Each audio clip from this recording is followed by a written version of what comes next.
അങ്ങനെ കുളി പൂർണ്ണമായതിനു ശേഷം നേരത്തെ 2 തോർത്തുമുണ്ടിൽ ഒരു തോർത്തുണ്ട് നമ്മൾ അവിടെ വെച്ചിരുന്നു, കഫന്റെ കൂടെ വെച്ചിട്ടുണ്ട്. അതിൽ ഒരു തോർത്തുമുണ്ടും കൂടെ അതിൽ അഡീഷണൽ വെക്കുന്നത് തോർത്താൻ വേണ്ടിയാണ്, മയ്യത്തിനെ തോർത്താൻ വേണ്ടിയാണ്. അതിനിപ്പോൾ ഇനി നമ്മൾ വേറെ തോർത്തോണ്ടെടുത്താലും കുഴപ്പമൊന്നുമില്ല. പെരിയിൽ വേറെ തോർത്തോണ്ടെങ്കിൽ ഇയാൾക്ക് എടുക്കാം, തോർത്തണം എന്നേ ഉള്ളൂ. ഇവിടെ ഇല്ലേ തോർത്താൻ വേണ്ടി ഇവിടെ എങ്ങനെ ചെയ്യുന്നത് നമുക്കറിയില്ല. കാരണം നമ്മളെ കുളിപ്പിക്കല് അലൂമിനിയം മയ്യത്ത് കട്ടിലുമായതുകൊണ്ട് നമ്മളൊക്കെ അവിടെ ചെയ്യുന്നതെന്ന് വെച്ചാൽ ഒരു 2 ആളെയും കൂടി വിളിച്ചിട്ട് മയ്യത്തിനോ നിങ്ങൾ ചെരിച്ച് പിടിച്ചിട്ട് ആദ്യം മയ്യത്ത് കട്ടിലുമുള്ള വെള്ളം പൂർണ്ണമായി തുടച്ച് നല്ലൊരു കോട്ടന്റെ ശീല കൊടുത്തിട്ട് തുടച്ച് നീക്കി ഒഴിവാക്കും. കാരണം മയ്യത്തിനെ എടുത്തിട്ട് വേറെ സ്ഥലത്തേക്ക് മാറ്റി വെക്കല്, എന്നിട്ട് പിന്നെ ഇങ്ങോട്ടിനെ എടുത്ത് വെക്കല്, അതൊക്കെ എന്താണ് ഇതിലേറെ ബുദ്ധിമുട്ടാണ്. അപ്പൊ ആദ്യം മയ്യത്തെ ഒന്ന് ചെരിച്ചൊക്കെ ഒന്ന് പിടിച്ചിട്ട് കട്ടിലെന്ത് ചെയ്യും, പൂർണ്ണമായിട്ട് തുടച്ച് അയിമത്തെ വെള്ളമൊക്കെ നീക്കും. എന്നിട്ട് തോർത്തുകൊണ്ട് ഉപയോഗിച്ചിട്ട് എന്താക്കും, ശരിക്ക് മയ്യത്തിനെ തോർത്തി കൊടുക്കും, നമ്മൾ സാധാരണ തോർത്തണ പോലെ. ആ തോർത്തുമ്പോഴും ഇതാ കണിപ്പുകൾ മയപ്പെടുത്തുക. കാരണം കുളിപ്പിക്കുമ്പോൾ ചിലപ്പോൾ എന്ത് ചെയ്തിട്ടുണ്ടാവും, നമ്മളിങ്ങനെ അങ്ങോട്ടും ഇങ്ങോട്ടും തിരിച്ചു മുറിച്ചൊക്കെ ചെയ്യല്ലേ. അപ്പൊ ചിലപ്പോൾ കാലമൊന്നും പക്ഷെ എങ്ങനെയൊക്കെ ആയിട്ടുണ്ടാവും, കൈ മറ്റോടത്തും എങ്ങനെ ആയിട്ടുണ്ടാവും. അതൊക്കെ ഒന്ന് പഴയ സ്ഥലത്തേക്ക് തന്നെ വെച്ചിട്ട് ഒന്ന് നിവർത്തിയൊക്കെ ഒന്ന് വെച്ചിട്ട് കുഴപ്പങ്ങളൊന്നുമില്ലാതൊന്ന് ശരിയാക്കുക. അതാണ് രണ്ടാമതൊന്നുകൂടി കണിപ്പുകൾ മയപ്പെടുത്താൻ ഫിഖ് പറയാൻ കാരണം. അങ്ങനെ കുളിപ്പിക്കുമ്പോൾ ചിലപ്പോൾ കാലിങ്ങനെ ഒന്ന് നിന്നിട്ടുണ്ടാവും, കൈ ഇങ്ങനെ പോയിട്ടുണ്ടാവും. അപ്പൊ അതൊക്കെ ഒന്നുകൂടി ഒക്കെ ഒന്ന് ക്ലിയർ ചെയ്ത് കണിപ്പൊക്കെ ഒന്നുകൂടി ശരിയാക്കിയിട്ട് നമുക്ക് കഫൻ ചെയ്യാൻ സൗകര്യപ്പെടുന്ന രീതിയിൽ ഒന്ന് ക്ലിയർ ആക്കി. ഓക്കെ, ക്ലിയർ അല്ലേ? സ്ത്രീ ആണെങ്കിൽ മുടി മുടഞ്ഞിടാം, ഇങ്ങനെ ഒന്നായിട്ട് മുടഞ്ഞിടാം, 2 സൈഡൊക്കെ ഇങ്ങനെ മുടഞ്ഞിട്ട് ഒന്നിങ്ങനെ. പണ്ടൊക്കെ നേഴ്സറി കുട്ടികൾ പോണ കണ്ടിരുന്നു, ഇവിടുന്ന് ഒരു കൊമ്പ് ഇങ്ങനെ കണ്ടും, ഇവിടുന്ന് കൊമ്പ് ഇങ്ങനെ കണ്ടും, ഇവിടുന്ന് കൊമ്പ് ഇങ്ങനെ വേക്കിലും, അങ്ങനൊക്കെ മുടഞ്ഞിടാം. നല്ലോണം മുടി ഉണ്ടായിക്കാണ്ട് ഇങ്ങനെ തൂങ്ങിക്കണ്ട് ഉള്ളിലേക്ക് എന്താക്കും ചെയ്യാം, വേണമെങ്കിൽ മടക്കിയിട്ട് കെട്ടും ചെയ്യാം, കുഴപ്പമില്ല. പെണ്ണുങ്ങളാണെങ്കിൽ ചിലപ്പോൾ ചില ആണുങ്ങൾക്കും അങ്ങനെ ചെയ്യേണ്ട അവസ്ഥ ഉണ്ടാവില്ലുണ്ട്. ഇപ്പം നല്ല മുടിയൊക്കെ ഉണ്ടാവുമ്പോൾ, മുടഞ്ഞ ഒരാളുടെ മുടിയൊക്കെ ഉണ്ടാവലുണ്ട്. ഓക്കെ, പിന്നെ ഇനി കഫൻ ചെയ്യണം. ക്ലിയർ അല്ലേ? പോലെ ഓക്കെ അല്ലേ? കഫൻ ചെയ്യല്ലേ? അതിൻ്റെ ഇടയിൽ സംശയങ്ങളുണ്ടോ? ഉണ്ടെങ്കിൽ ചോദിക്കണം. എല്ലാ സംശയവും ഇവിടെ തീർത്തിട്ട് ഇനി എന്തെങ്കിലും ഉണ്ടെങ്കിൽ കുഴപ്പമില്ല, ജസ്സാക്കുണ്ട് ഇവിടെ. കഫൻ ചെയ്യാൻ ഏറ്റവും ഉത്തമം ആകെ മൂടുന്ന 3 വെള്ളത്തുണി പുരുഷന്മാർക്ക്. നമ്മളെ മതം അനുസരിച്ച്, ഷാഫി മതം അനുസരിച്ച് പുരുഷന്മാർക്ക് ഏറ്റവും അഫ്ദൽ, ഏറ്റവും പുണ്യം ആകെ മൂടുന്ന 3 വെള്ളത്തുണി, അതേ ഉള്ളൂ. പെണ്ണാണെങ്കിൽ ഒരു തുണി, മുഖമക്കന ഒരു തുണി പറഞ്ഞാൽ നമ്മളെ സാധാ നമ്മളെ തുണിയെടുക്കില്ലേ, അല്ലാതെ ഒന്നായിട്ടുള്ള തുണിയല്ല, നമ്മൾ തുണിയെടുക്കില്ലേ, നമ്മളെ കൊടുത്ത തുണി ഇസാർ എന്ന് പറയും. അങ്ങനത്തെ ഒരു തുണി, മുഖമക്കന, നിസ്കാരക്കുപ്പായം, ആകെ മൂടുന്ന 2 തുണി. ഇതാണ് സ്ത്രീകൾക്ക്. പെണ്ണിന് 5, ആണിന് 3.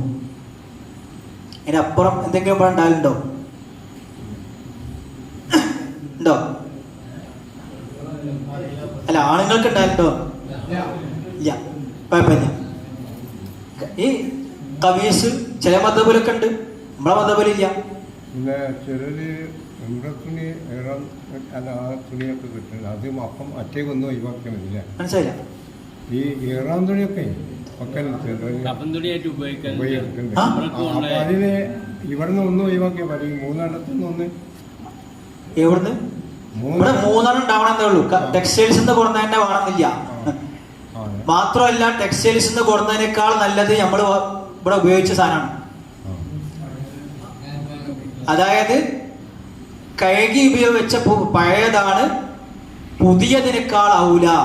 പക്ഷെ നമ്മളെന്താ വെച്ചാൽ സൗകര്യം പെട്ടെന്ന് ടെക്സ്റ്റൈൽസ് കൊണ്ടുവരാനോ ടെക്സ്റ്റൈൽസ് കൊണ്ടുവരണം. അതിനേക്കാൾ ഔല എന്തെന്നെയാണ്? പഴയത് കഴുകി ശുദ്ധിയാക്കി വെച്ച സാധനം. ചിലപ്പോൾ ഉംറക്ക് ആൾക്കാർ ഉംറക്ക് ഉപയോഗിച്ച വസ്ത്രം ചെയ്യും, ദംസമിലൊക്കെ നോക്കിക്കാണ്ട് ഉഷാറാക്കി എടുത്തു വെക്കും. അതെന്നെ ഒരു ടെക്സ്റ്റൈൽസിന് കൊണ്ടുവരാനാവില്ല. ഓക്കെ, പുതിയതല്ല എന്ത് ഏറ്റവും നല്ലത് ഒക്കെ നമ്മൾ മനസ്സിലാക്കുക. ഏറ്റവും നല്ലത് പുതിയതല്ല. അതിന് ശരീഅത്ത് പറഞ്ഞ ഒരു ഹിക്മത്ത് എന്താ വെച്ചാല്, ഇത് ഖബറിലെത്തിയിട്ട് ദുർബി പോകാനുള്ളതാണ്, കല്യാണത്തിന് പോകാനുള്ള അല്ലാന്നാ. അതിന് പുതിയതെന്നൊട്ട് കാണുന്നത് വരണ്ടാണ്. ഇത് പുതിയ തൊട്ടുകാണെങ്കിൽ ദമ്മിൽ വരുന്നു വേണ്ട, എന്താ അവിടെ എത്തിയാന്ന് ഒരുക്കി പോകാനുള്ള സാധനമാണ്. ഓക്കെ. പിന്നെ കഫൻ പുടകളിൽ ഊതോ മറ്റോ പുകയിപ്പിക്കാക്കുമ്പോൾ ചെയ്തതാണ്. അത്ര പോയിട്ട് കർപ്പൂരം പോയുള്ള വിതറിയൊക്കെ നമ്മൾ എന്ത് ചെയ്തിട്ടുണ്ട്, ആദ്യം സെറ്റാക്കി വെച്ച സാധനം നമുക്ക് എടുക്കാനുള്ളൂ. ബാക്കിയൊക്കെ അതിലുണ്ട്, ഇങ്ങനെ എടുത്താൽ മതി. പായ തോർത്തുമുണ്ട്, വലിയ ഈർക്കിളൊക്കെ, വലിയ ഈർക്കിളി എന്തുണ്ടെങ്കിലേ മതി, പായ ഉണ്ടെങ്കിൽ മതി. പായല്ലെങ്കിൽ പിന്നെ അതിൻ്റെ ആവശ്യമില്ല. പിന്നെ മയ്യത്തിന്റെ പിൻഭാഗം, ചെവി, മൂക്ക്, കണ്ണ് പോലെയുള്ള ദ്വാരങ്ങൾ, വിരലുകളുടെ ഇടകൾ, മുഖം മുഴുവൻ, സുജൂദിന്റെ സ്ഥലങ്ങൾ പഞ്ഞി വെക്കുക. പഞ്ഞി വെക്കുന്നിടത്തൊരു പിശുക്കുണ്ടാവരുത്. എല്ലാ ദ്വാരങ്ങളിലും പഞ്ഞി വെക്കുക. മൂക്കിലും മാത്രല്ല, ചെവിയില്, മൂക്കില്, കൈയിന്റെ വിരലുകളുടെ എട, കാൽ വിരലിന്റെ എട, കാലിന്റെ മുട്ട്, മുൻകൈ, നെറ്റി, മുഖം മുഴുവൻ, നെറ്റി, മുട്ട്, കാലിന്റെ വിരലിന്റെ എട, പിന്നെ മുൻദ്വാരം, പിൻദ്വാരങ്ങള്, അവിടെ ഒക്കെ പഞ്ഞി വെക്ക്. എല്ലായിടത്തും പഞ്ഞി വെക്ക്. ക്രിട്ടിക്കൽ സ്റ്റേജിൽ മരിച്ച് മയ്യത്താണെങ്കിൽ എന്ന് പറഞ്ഞാൽ വല്ല ആക്സിഡന്റോ അങ്ങനത്തെ ഒക്കെ ആണെങ്കിൽ ആ ടെക്സ്റ്റൈൽസിൽ പോകുമ്പോൾ ഇവിടെ പറയണം, പഞ്ഞി നിങ്ങൾ തന്നെ അത്രയും കൊണ്ട് ഉണ്ടായിക്കോട്ടിട്ടോ എന്ന് പറയണം. കാരണം ചിലപ്പോൾ ഈ പഞ്ഞി കൊണ്ട് തേങ്ങിയില്ല, മതിയാവൂല, ഇതിലേറെ ആവശ്യം വരും. അപ്പോൾ എന്തപ്പോൾ ചെയ്യുക, പഞ്ഞി തേങ്ങിയില്ലല്ലോ, എന്തപ്പോൾ കേട്ടെന്ന് വിചാരിച്ചാണ്ട് ഒരു വിരകലുണ്ടാവരുത്. ഞാൻ നേരത്തെ പറയാം, നമ്മൾ ചെയ്യുന്നത് പെർഫെക്റ്റ് ആവും. അപ്പോൾ നമുക്കൊരു മുന്നേ അറിയാൻ കഴിയണം ഇതെന്താണ്, ഇങ്ങനെ ഒരു ആക്സിഡന്റ് ഒക്കെ ആയിട്ട് വരുന്ന മയ്യത്താണ്. പഞ്ഞി ബാക്കിയാണെങ്കിൽ അവിടെ ഉണ്ടാവും, അവിടെ ഇരിക്കുന്നല്ലേ ഉള്ളൂ. അപ്പോൾ വെച്ച് പായേണ്ട ആവശ്യമില്ല. അപ്പോൾ പഞ്ഞി കുറച്ച് അഡീഷണൽ എത്തണം, ചിലപ്പോൾ ആവശ്യം വരും. ഇപ്പോൾ നമ്മളെ ഒരു ശിഷ്യനായിട്ടുള്ളൊരു ഉദവി മഞ്ഞപ്പിത്തം ബാധിച്ച് കുറച്ച് മുമ്പ് ചെമ്മാട് ദർസിൽ മുദരിസൊക്കെ ആയിരുന്നൊരു മണ്ണാർക്കാട്ടുകാരെ ഉദവി, ചെറുപ്പക്കാരനാണ്, മരിച്ചു. തൃശ്ശൂർ വെച്ചിട്ടാണ് മരിച്ചത്. അപ്പോൾ അവിടെ മയ്യത്തൊളിപ്പിക്കാനൊന്നും സൗകര്യമില്ലാണ്ട് നേരെ ദാറുദിക്കാണ് കൊടുത്താണ്. ചെമ്മാട്ട് മുദരിസായിരുന്നു മുമ്പ് ദർസിൽ. അപ്പോൾ ആ പരിസരത്തുള്ളവർക്കൊക്കെ നിസ്കരിക്കണം എന്ന് പറഞ്ഞിട്ട് നേരെ ദാറുദിക്കാണ് കൊടുത്തത്. ഇങ്ങനെ ദാറുദിൽ വെച്ചിട്ടാണ് മയ്യത്ത് കുളിപ്പിച്ചത്, നമ്മളതിനെ കുളിപ്പിച്ചത്, അത് നമ്മളിങ്ങനെ കുളിപ്പിച്ചത്. അപ്പോൾ കുളിപ്പിക്കാൻ മയ്യത്താണ്ട് കൊടുന്ന് ഹോസ്പിറ്റലിൽ നിന്ന് കൊടുന്നാണ് കിടത്തി, ടേബിളിമൊക്കെ എടുത്തിക്കാണ്ട് 15 മിനിറ്റ് പിടിച്ചേക്കണ് മയ്യത്തിൻ്റെ ശരീരത്തിലുള്ള എന്ത് മാറ്റാൻ, കവറിങ്സ് മാറ്റാൻ, ഹോസ്പിറ്റലിൽ നിന്നുള്ള കവറിങ്ങുകൾ മാറ്റാൻ ഒരു 15 മിനിറ്റ് പിടിച്ചേക്കണം. തിരിച്ചും മറിച്ചും മാറ്റി ഉണ്ടാക്കി കുറച്ച് പിടിച്ചു. അങ്ങനെ ഈ പറഞ്ഞ പോലെ പലയിടത്തും നമുക്ക് പഞ്ഞി വെക്കേണ്ടി വന്നിട്ടുണ്ട്. അവിടെയൊക്കെ ഓരോ ഓട്ടങ്ങളുണ്ട്, ചിലപ്പോൾ അങ്ങനെയൊക്കെ ഉണ്ടാവും. അപ്പോൾ പഞ്ഞി നമ്മൾ ആവശ്യമുള്ള ക്രിട്ടിക്കൽ ഇതൊക്കെ ആണെങ്കിൽ കുറച്ച് കൂടുതൽ കരുതണം എന്ന് പ്രത്യേകം ശ്രദ്ധിക്കുക. നോർമലി വെച്ചൊക്കെ ആണെങ്കിൽ ആ പഞ്ഞിന് ഉണ്ടാവും, അതിലുള്ള ആ പഞ്ഞിന് അത്യാവശ്യം ഉണ്ടാവും. ഇങ്ങനെ എല്ലാ സ്ഥലത്തും പഞ്ഞി വെച്ചതിന് ശേഷം എന്ത് ചെയ്യാം, അതാ മുഖത്ത് പഞ്ഞി വെച്ചതാണ്, എന്നോട് വെച്ചത് മുഖത്ത് ഇങ്ങനെ പഞ്ഞി വെക്കണം മൊത്തത്തിൽ. പിന്നെ ഇതെന്താ മയ്യത്ത് ഇങ്ങനെ തുണി എടുത്ത് കിടക്കണമെന്ന് ബേജാറാവണ്ട. ഇതാ ആ പിക്ചർ ഒന്ന് കാണും, ആ കാണുന്ന വീഡിയോ ഒന്ന് കണ്ടോളി. കഫൻ ചെയ്യുന്നതിന് മുമ്പ്, ഇത് കഫനിൽ പെട്ടതല്ല, കഫന്റെ പുറത്തുള്ളൊരു പണിയാണ്. ലങ്കോട്ടി കെട്ടുക എന്ന് പറയും, ഉണ്ടോ ലങ്കോട്ടി കെട്ടി കൊടുക്കാന്ന് നമ്മുടെ നാട്ടിൽ ഇതിനെ കുറിച്ച് പറയും. ഇതൊക്കെ ചില പ്രായോഗികതയാണ്, ഓരോരുത്തർക്ക് ഇവിടെ അവരവരുടെ പ്രായോഗികതയൊക്കെ അനുസരിച്ച് ചെയ്യാവുന്നതാണ്. നമുക്ക് എന്താണ് ലക്ഷ്യം, ഉദ്ദേശം എന്താണെന്ന് മനസ്സിലാക്കുക. അതാ വേണ്ടല്ലേ, എല്ലായിടത്തും ഉണ്ട്. ഇത് കഫനിലുള്ള സുന്നത്താണ്, കഫന്റെ ഭാഗമല്ല എന്ന് മാത്രം. ഇതാ ഇത് പഞ്ഞിയാണ്, പഞ്ഞി വെച്ചതാണ്. ഓക്കെ,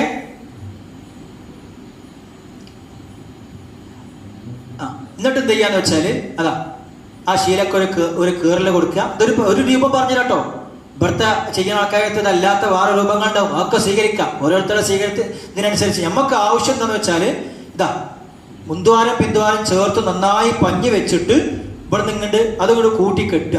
അതാണ് നമ്മുടെ ലക്ഷ്യം. പമ്പേഴ്സൊക്കെ ഇട്ട് കൊടുക്കലില്ലേ കുട്ടികൾക്ക്, അതേപോലെ പഞ്ഞി നന്നായി വെച്ചിട്ട്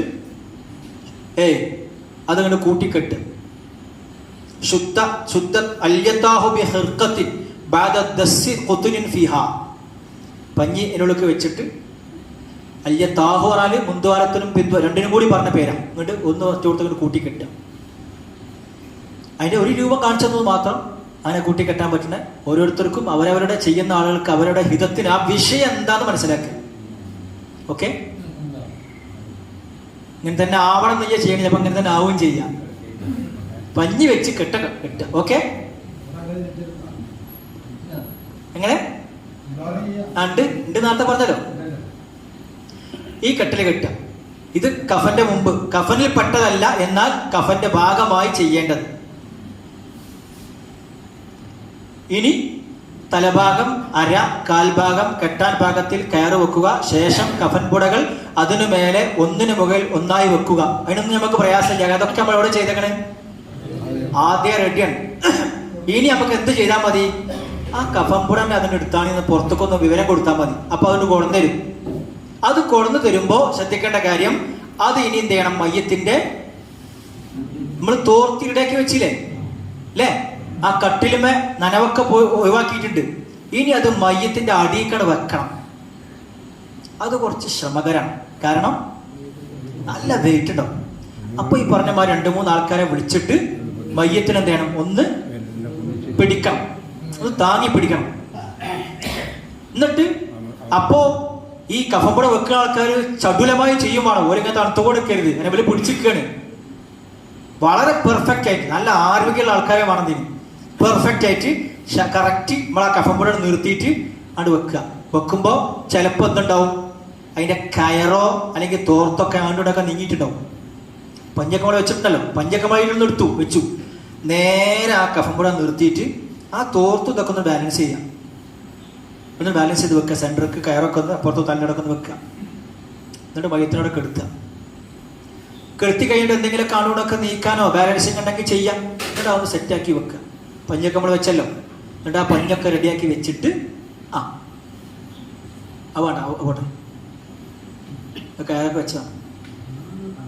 ഈ വീഡിയോ എടുത്താ ഇത് നോക്കി, രണ്ടെണ്ണം നോക്കിക്കോളി. രണ്ടിൽ നമ്മളുടെ വ്യത്യാസം കണ്ടങ്ങള് വീഡിയോ വെച്ചാലും കുഴപ്പമില്ല. അതാ എന്താ ചെയ്യണത്, മയ്യത്തിന്റെ കൈ ഈ 2 രൂപത്തിലും വെക്കാം. ഈ 2 രൂപത്തിലും വെക്കാം. ഒന്നിനേക്കാൾ പുണ്യം എന്ന് പറയാനില്ല. രണ്ടിനും ഒരേ സ്ഥാനമാണ് ഫിഖ് തരുന്നത്. എന്ന് വെച്ചാല് കയ്യിന് ഇർസാലു എന്ന് പറയും, ഞാൻ നീർത്തി വെക്കുക. അല്ലെങ്കിൽ നിസ്കരിക്കുന്നവൻ തക്ബീറത്തുൽ ഇഹ്റാം കെട്ടുന്നത് പോലെ കെട്ടുക. രണ്ടും ഒരേ പദവിയാണ്. ഒന്നൊന്നിനേക്കാൾ പുണ്യമെന്നില്ലാത്തത് കൊണ്ട് നമുക്ക് സൗകര്യം ഏതായിരിക്കും, നീർത്തിവെക്കലായിരിക്കും. കഫൻ ചെയ്യാൻ അതാണ് സൗകര്യം. ഓക്കെ, ഒന്നൊന്നിനേക്കാൾ പുണ്യം എന്നാണെങ്കിൽ നമുക്ക് അത് പ്രത്യേകം ചെയ്യാം. പക്ഷെ ഇത് രണ്ടും ഒരേ സ്ഥാനം, അതുകൊണ്ട് എങ്ങനെയും ചെയ്യാം. ശേഷം ഓരോന്നോരോന്നായി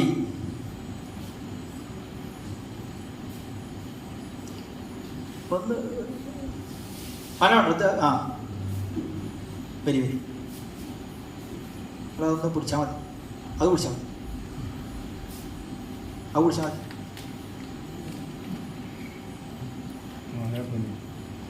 ഇതെന്നെ പിടിച്ചാൽ കഴിഞ്ഞിട്ട് അഞ്ഞ് മാറ്റി ഓക്കെ വെക്കല് ഇതെന്നെ പിടിച്ചുമ്പോളേ അത്ര മതി വെച്ചിട്ടാണല്ലേ. അതെ സൂക്ഷ്മത എന്തൊക്കെ വെക്കല് അതും കൂടി ആടാ 3 വേണ്ട 2 മതി. മനസ്സിലാക്കാൻ അത് മതിയല്ലോ. എങ്ങനെ അതെ 3 ഉണ്ടെന്ന് കരുതുള്ളൂ. എനിക്ക് വെക്കല്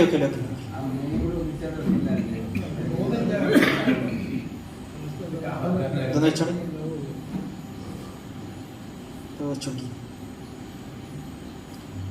അടിയിൽ സെന്ററിലേക്ക് അവിടെ വാർത്തനുണ്ടാവും. കെട്ടൊന്നും കഴിച്ചണ്ട വാർത്തനുണ്ടാവും. കെട്ടൊന്നും കഴിക്കണ്ട വാർത്തനുണ്ടാവും.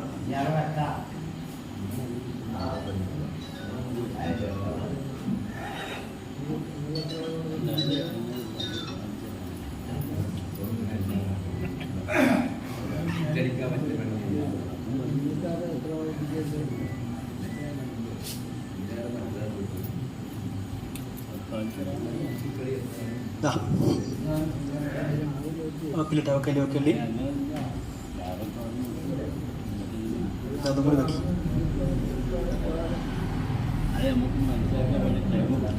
ആയിക്കോട്ടെ ശരിയേ കുറച്ച് ആൾ എത്ര ഉണ്ട് കുറച്ച് രണ്ട് വിളിച്ച് അവിടെ ഓക്കെ ഇനി ഇതൊന്ന് നിർത്തി നോക്കി ഇങ്ങനെ നമ്മൾ കെടുത്തി ഇങ്ങനെ കെടുത്തിയിട്ട് ഇനി ഇത് കഫൻ ചെയ്യണം. അതിന് മുമ്പ് ആയിക്കോട്ടെ അടുത്തു മറ്റെടുത്തു അതല്ല കഫൻ ചെയ്യുമ്പോഴേ എളുപ്പമുള്ളൊരു മാർഗം. ഇതിപ്പോ ഇതിന്റെ അടിയിൽ ആ പറഞ്ഞ ആ കട്ടിയുള്ള ജംകാളുണ്ടല്ലോ അതും അതിന്റെ മേലെ മൂന്നൊക്കെ ഉള്ളതായിട്ട് നിങ്ങൾ സങ്കല്പിക്കണം കേട്ടോ. ഇതിലിപ്പോ എന്തേ ഉള്ളൂ, 2 എണ്ണേ ഉള്ളൂ, ബാക്കിയൊക്കെ സങ്കല്പിക്കണം. ഏറ്റവും അടിയിൽ ഏതുണ്ട് ഒക്കെ ഉള്ളതായിട്ട് സങ്കല്പിക്കണം. ഒരു എളുപ്പമാർഗമുണ്ട്. ഇത് ഇങ്ങനെ മടക്കുക, ഇങ്ങനെ മടക്കുക, കൊണ്ട് മടക്കുക. പരിപാടി വേഗം കഴിയും, ഒറ്റയടിക്കാൻ കഴിയും. പക്ഷെ അങ്ങനല്ല, ഓരോന്നിനും ശരീഅത്ത് പറഞ്ഞൊരു രീതിയുണ്ട്. ശേഷം ഓരോന്നോരോന്നായി മടക്കി കഫൻ ചെയ്യുക. ആദ്യം ഇടതുഭാഗത്തു നിന്ന് വലത്തോട്ടും പിന്നെ വലതുഭാഗത്തു നിന്ന് ഇടത്തോട്ടും മടക്കുക. കമാ യഫ്അലുൽ ഹയ്യു ബിൽ ഖുബാഇ, ജീവിച്ചിരിപ്പുള്ള ആള് ചെയ്യേണ്ടതുപോലെ. ആദ്യം ഇടത്തുനിന്ന് വലത്തേക്ക്, പിന്നെ വലത്തുനിന്ന് ഇടത്തേക്ക്. എന്ന് പറഞ്ഞാൽ തുറന്ന് ഓപ്പൺ ആയിട്ടുള്ള ഭാഗം എവിടെ വരണം? ഇടത്തു ഭാഗത്ത് വരണം. അങ്ങനെ മടക്കുക, ഓരോന്ന് മടക്കുക. ഞാൻ ഒരു സ്ഥലത്ത്, നമ്മളെ മലപ്പുറം ജില്ലയിൽ ഇവിടുന്ന് കുറച്ച് അപ്പുറത്ത് ഒരു സ്ഥലത്ത് ചെന്നപ്പോഴേ അവിടെ അധികം വൈകിട്ടില്ല. ഇപ്പോൾ ഈ അടുത്ത കാലത്താണ് ഒരു അനുഭവം പറയണം. വൈദ്യുൽപ്പിക്കാൻ ചെന്നപ്പോ ആദ്യത്തത് മുപ്പതിന് മടക്കി നേരെ തിരിച്ചാ. ആദ്യത്തെ കഫൻ മുപ്പതിന് മടക്കാൻ അവിടുത്തെ ഒരാളുണ്ട്, ഒരു നേരെ തിരിച്ചാണ്. ആദ്യത്തെ വന്നത് വലത്തുനിന്ന് ഇടത്തേക്കാ, പിന്നെ ഇവിടെ നാണ്ടു. അപ്പൊ ഞാൻ ഇങ്ങനെ അവിടെ ഇതിന്റെ പോയി ഷേഡ് ഞങ്ങൾ നോക്കി. രണ്ടാമത്തും അങ്ങനെ തന്നെ. അപ്പൊ ഞാൻ പറഞ്ഞേ ഇതൊക്കെ അത് മാറിക്കണല്ലോ, അന്ത്യോച്ചു ഇങ്ങനെയല്ലല്ലോ, തിരിച്ചാളാ ചെയ്യേണ്ടത്, ഇവിടുന്ന് ആണ്ടാളാ. അല്ല അത് അവസാനത്തെ അങ്ങനെ ചെയ്താൽ മതിയാണ്. മസാല ഉണ്ട്, അത് അവസാനത്തത് അങ്ങനെ ചെയ്താൽ മതിയാണ്. അപ്പൊ ഞാൻ ചോദിച്ചു അതെന്താ അങ്ങനെ അവസാനത്തെ അങ്ങനെ? അല്ല അങ്ങനെയാണല്ലോ ചെയ്യുന്നത്. ഏതും എങ്ങനെയും ചെയ്യാം, പക്ഷെ ഏറ്റവും പൂർണ്ണമായ രൂപത്തിലാണെങ്കിൽ ഓരോന്നുണ്ടാവണം, അങ്ങനെ തന്നെ ചെയ്യണം എന്നാണ് ആ മസാല. അപ്പൊ അവിടെ മറ്റാളെ ഒരു മരോനൊരു മോലിയുടെ ഉണ്ട്. മൂപ്പരാണ് ഏതായാലും ഇതൊക്കെ നമ്മൾ ചെയ്ത് മടക്കി വെച്ചിട്ടൊന്നുമില്ലല്ലോ, നമ്മൾ ഏറ്റവും നല്ല രൂപത്തിൽ തന്നെ ചെയ്യാം എന്നാണ് നിർത്തിക്കളിയാണ്. എന്നിട്ട് നിർത്തിയിട്ട് രണ്ടാമത് ചെയ്യേണ്ടി വന്നു. ഞാൻ പറഞ്ഞെന്താ വെച്ചാൽ ഇത് ഈ വില്ലൂരിൽ നിന്ന് ഒരു 10 കിലോമീറ്ററിൻ്റെ ഉള്ളിലാണ് സംഭവം. ആൾക്കാരുടെ ഇടയിൽ ഇങ്ങനത്തെ കുറേ വിഷയങ്ങളുണ്ട്. അത് അവസാനത്തെ അങ്ങനെ മതി. അപ്പൊ അങ്ങനത്തെ കാര്യങ്ങളിൽ നമ്മൾക്ക് കൃത്യമായിട്ട് നമ്മോട് പറഞ്ഞ കാര്യങ്ങൾ മാക്സിമം പെർഫെക്റ്റ് ആയിട്ട് ചെയ്യണം. ഓരോന്നും അങ്ങനെ തന്നെ ചെയ്യണം. അതൊന്നും പ്രയാസമുള്ള കാര്യം തന്നെയല്ലോ. കുഞ്ഞാപ്പോജി മരിച്ചെന്ന് ചെമ്മുക്കൻ ചെമ്മപ്പുറത്തോട് അവിടെ ഉണ്ടായിരുന്നു അങ്ങനത്തെ ഓരോ വിഷയം. അവിടെ വൈത്ത് കുളിപ്പിക്കാൻ നമ്മളുണ്ടായിരുന്നു. എന്തായാലും മോഹമ്മദ് എന്തായാലും നിന്നോർക്കണം എന്നാണ് അപ്പം നമ്മൾ മുൻനിർത്തി. അപ്പം നമ്മൾ ചെയ്യുമ്പോൾ ഓരോ പ്രദേശത്ത് ചെയ്യുമ്പോൾ അങ്ങനത്തെ ഓരോ വിഷയങ്ങൾ മനസ്സിലാവും. അപ്പം ഏതായാലും ഓരോന്നും ഇങ്ങനെ ചെയ്യണം. ഇടത്തുനിന്ന് വലത്തോട്ടും പിന്നെ അങ്ങനെ മടക്കി ചെയ്യാം ഓരോന്നും. അതാ കണ്ടോളി, നമ്മളെ ജീവള്ളാളെ കഫൻ ചെയ്യും കേട്ടോ. അപ്പോൾ വല്ലാതെ ടൈറ്റ് ചെയ്യൂല. ഈ ചെയ്യുമ്പോൾ നന്നായി ടൈറ്റ് ചെയ്യണം, ടൈറ്റ് ആക്കിയിട്ട് മടക്കണം. ഇതങ്ങനെ വല്ലാതെ ടൈറ്റ് ആക്കൂല, കാരണം ഇത് കഴിച്ചാലാണ്. ഇതാ നന്നായി ടൈറ്റ് ചെയ്യണം, കെട്ടി.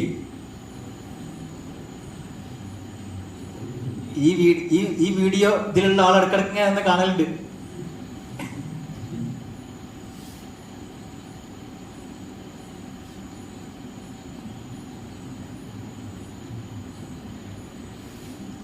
ഓക്കെ, ആദ്യം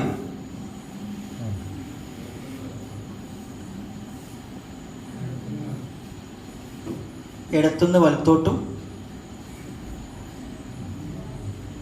അവിടെ നിന്ന് പിടിക്കും, അവിടെ വേണ്ടി പിടിക്കരുത്. ഒന്ന് അവിടെ കുറവായിട്ട് അഭിഷേകണ്ട, അത്ര ഉണ്ടാവുള്ളൂ. ഇനി ഇതും കണ്ടും ഒന്ന് അതിൻ്റെ ഇടയിൽ വാറുണ്ട്, ഇത് പറഞ്ഞു കിട്ടും. ഇനി അടുത്ത് രണ്ടാമത്തത് അതേപോലെ അങ്ങോട്ടും നിങ്ങൾ അവിടുന്ന് പുറത്തേക്ക് നന്നായി കാണുള്ളൂ, നിങ്ങൾ കുറച്ച് പുറത്ത് നന്നായി അവിടുന്ന് കാണുള്ളൂ. ഇത് പറഞ്ഞ ഇങ്ങനെ കിട്ടും. ടൈറ്റ് ചെയ്യുന്നു, കെട്ടുന്നു, അവിടെയും കെട്ടുന്നു. ഇത് തീരെ തടിയില്ലാത്ത മയ്യത്തായതുകൊണ്ട് വലിയ പ്രശ്നമില്ല. ഇതും കെട്ടുന്നു. ഈ കെട്ടും നമ്മളിവിടെ അങ്ങനെ കെട്ടി കൊടുക്കുന്നു. ഇതെന്തിനുള്ള?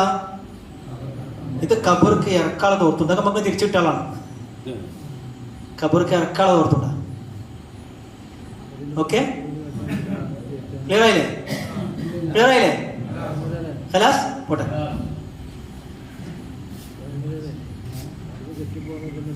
കഴിഞ്ഞിട്ടില്ല, പോയിത്തോടെ ഇരിക്കുകയാണ്, വെട്ട് പോകാൻ.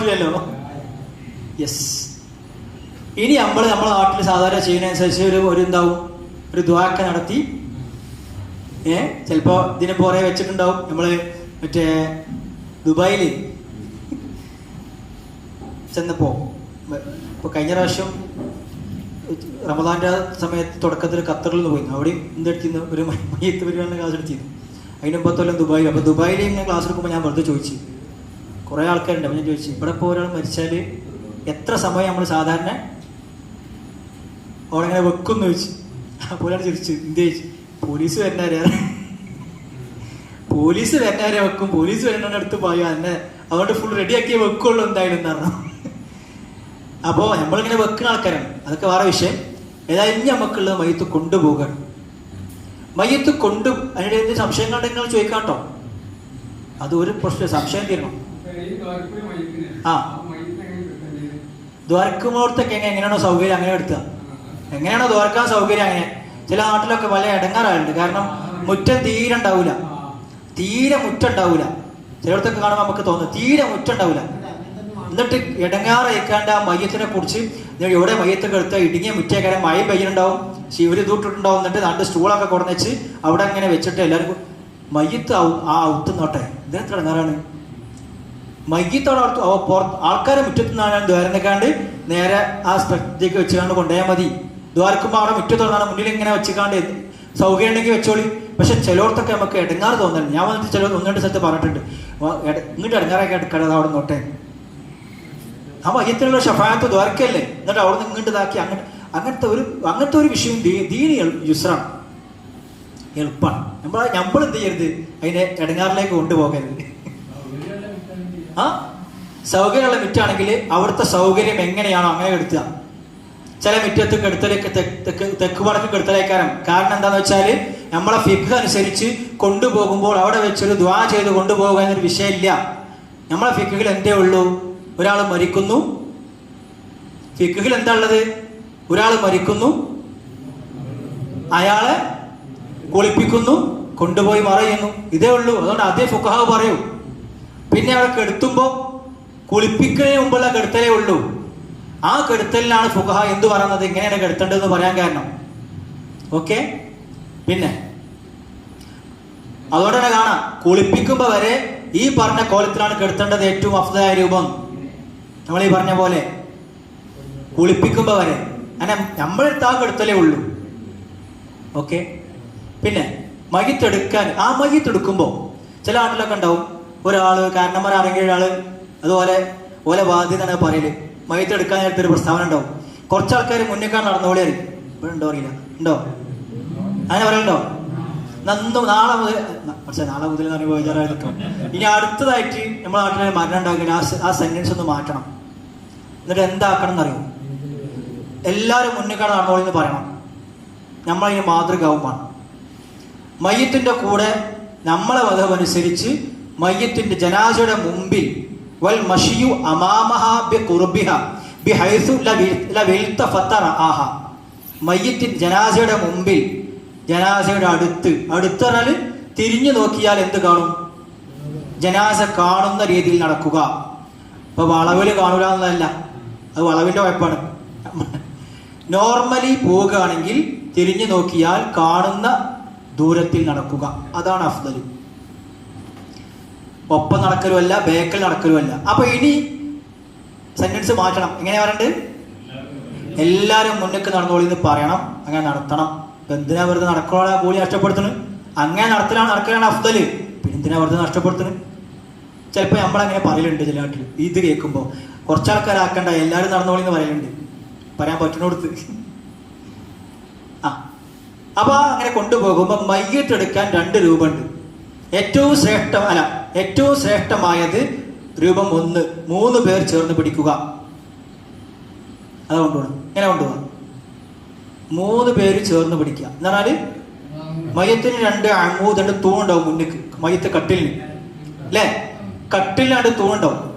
മുമ്പിലുള്ള ആള് അതിന്റെ നടുവിൽ നിൽക്കുക, 2 അമൂദിന്റെ നടുവിൽ. എന്നിട്ട് ആളുടെ ഷോൾഡർക്കോ കയ്യിലോ വെക്കുക.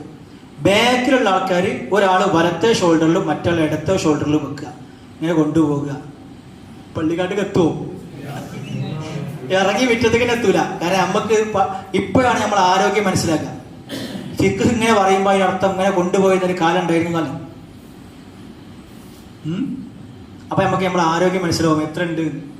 കഴിയില്ല. 2ാമത്തെ രൂപം തന്നെ കഴിയുമെന്ന് സംശയമാണ്. മരാണെങ്കിൽ അതിലും നല്ല വെറ്റിയേക്കാരം.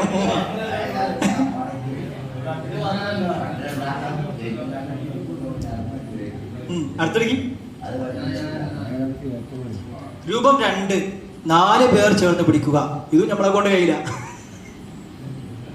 അതായത് ഒരാള് മുൻഭാഗം ഒരു ഷോൾഡറിലും മറ്റാൾ മറ്റേ ഷോൾഡറിലും ബാക്കിലും അതേപോലെ.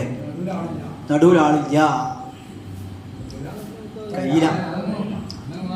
അപ്പൊ ഇങ്ങനെ ആരോഗ്യമുള്ള, ഇങ്ങനെ കൊണ്ടുപോകാൻ കഴിയുന്ന ആൾക്കാരുണ്ടെങ്കിൽ 2ാമത്തെ ആ ഒരു ഇതെങ്കിലും കിട്ടും. കഴിയുന്നുണ്ടെങ്കിൽ അങ്ങനെ കൊണ്ടുപോകാൻ ആരോഗ്യം ഉണ്ടെങ്കിൽ. കുറച്ചെണ്ണം കഴിഞ്ഞിട്ട് മാറിക്കൊടുത്താലും കുഴപ്പമില്ല. അല്ല, നമ്മൾ പെരിയത് കൊണ്ടുവരാൻ പറ്റുകയാണ് ഈ പറയണത്. അപ്പൊ ഇങ്ങനെയാണ് കൊണ്ടുപോകേണ്ടത്. കൊണ്ടുപോകല് വേറെ പ്രത്യേകിച്ചൊന്നും പറയാനൊന്നുമില്ല. ഇങ്ങനെ കൊണ്ടുപോയി ഇനിയിപ്പോ ഇങ്ങനെ നമ്മളെ കൊണ്ട് കഴിയില്ലെങ്കിൽ എങ്ങനെയാണോ നമ്മളെ കൊണ്ട് കൊണ്ടുപോകാൻ കഴിയുന്നത്, ഏറ്റവും അഫ്ദലായ 2 രൂപത്തിൽ നമ്മളെ കൊണ്ട് കഴിയണില്ല, പിന്നെ എത്ര ആൾക്കാർ പിടിച്ചു കാണാനോ കൊണ്ടുപോകണം, എത്ര ആൾക്കാർ പിടിച്ച് കൊണ്ടുപോകുക. ഇത് എല്ലാവരും കൂടി ഒക്കെ പിടിച്ച് കൊണ്ടുപോകണ്ട. നമ്മളെ മദ്ഹബ് അനുസരിച്ച് അതിന് അങ്ങനെ പിടിക്കുന്നതിന് പ്രത്യേക ഫളീലത്തൊന്നുമില്ല. ഉള്ള മദ്ഹബുണ്ട്. കേരളത്തിന്റെ പുറത്തൊക്കെ പോയാൽ കാണാം. കടയിൽ മയ്യത്തിനെ കൊണ്ടുപോകുമ്പോൾ കടയിലൊക്കെ ഉള്ള ആൾക്കാർ ഇങ്ങോട്ട് ഇറങ്ങി വരും. ഇങ്ങോട്ട് ഇറങ്ങി വന്നിക്കാണ്ട് ആ കട്ടിലുമ്പോൾ കുറച്ചിങ്ങനെ പിടിക്കും, കുറച്ചങ്ങനെ പോകും, പിന്നെ തിരിച്ച് കടയിൽ തന്നെ പോകും. പിന്നെ കടയിൽ തന്നെ പോകും. ചില ഭാഗത്തൊക്കെ നമ്മൾ നേരിട്ടാണ് കണ്ടിട്ടുണ്ട്. പിന്നെ